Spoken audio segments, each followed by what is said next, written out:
As a huge Rocky fan, I have to say I didn't find this as enjoyable as the other Rocky movies. The recurring stars are Sylvester Stallone, Burt Young and Tony Burton, who originally played Apollo Creed's trainer. However, Talia Shire's character, Adrian, is killed off as Stallone wanted to show a more emotional side to Rocky. Mr. T was set to reprise his role as Clubber Lang in a short cameo, but he was later replaced by Mike Tyson when he dropped out in pre-production. A widower of many years now, Rocky has fallen into a routine of looking back to his past. Rocky visits many memorable locations from the original Rocky movie. These locations include the pet shop where Adrian worked at, Rocky's old apartment, and the ice rink where Rocky took Adrian on their first date. Little Marie from Rocky reappears in the movie, replacing Adrian as Rocky's new love interest, but this time the character is played by a different actress. ESPN shows a virtual fight of Rocky Balboa in his prime against current heavyweight champion Mason "The Line" Dixon. The computer fight predicts Rocky wins by knockout. After seeing the virtual fight, Rocky's interest in fighting sparks up again and he plans to fight in local clubs. Well, I think I want to do something. Like what? Fight. You know, nothing big, small stuff like locally.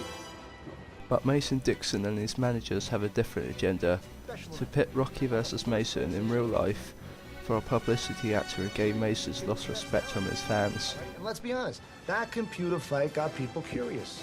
This could be very interesting. Yeah, but I ain't interested in getting mangled and embarrassed here. No, that's not gonna happen. Never happen, no.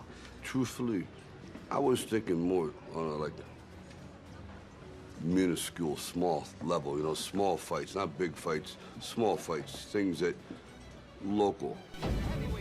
Finally agreeing to Mason Dixon's proposal, Rocky prepares to step in the ring for one last time.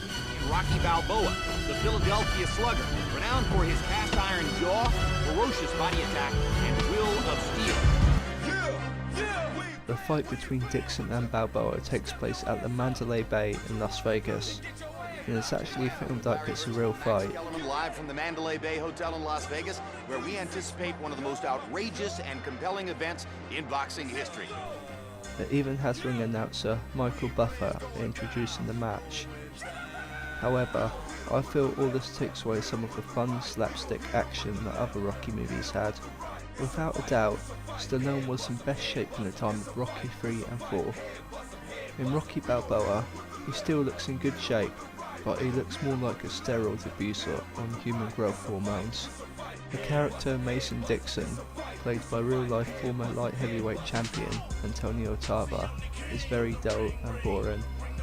Apollo Creed, Clubber Lang and Ivan Drago all had certain slapstick charm which made them memorable characters. And what's up with the end credits? I know this is to show how much of an icon Rocky has become, but when you get shots like this, it does make it all look quite ridiculous.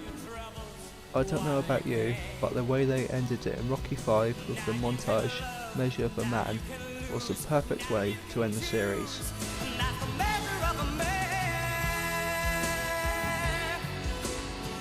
Had this movie been made a few years after Rocky 5, I believe it would have been so much better. It's obvious Stallone has lost some of the magic he once had in the 80s and 90s, and this movie just seemed to be a cheap attempt to cash in on the Rocky franchise. For my final verdict, I give Rocky Balboa a disappointing 2 out of 5.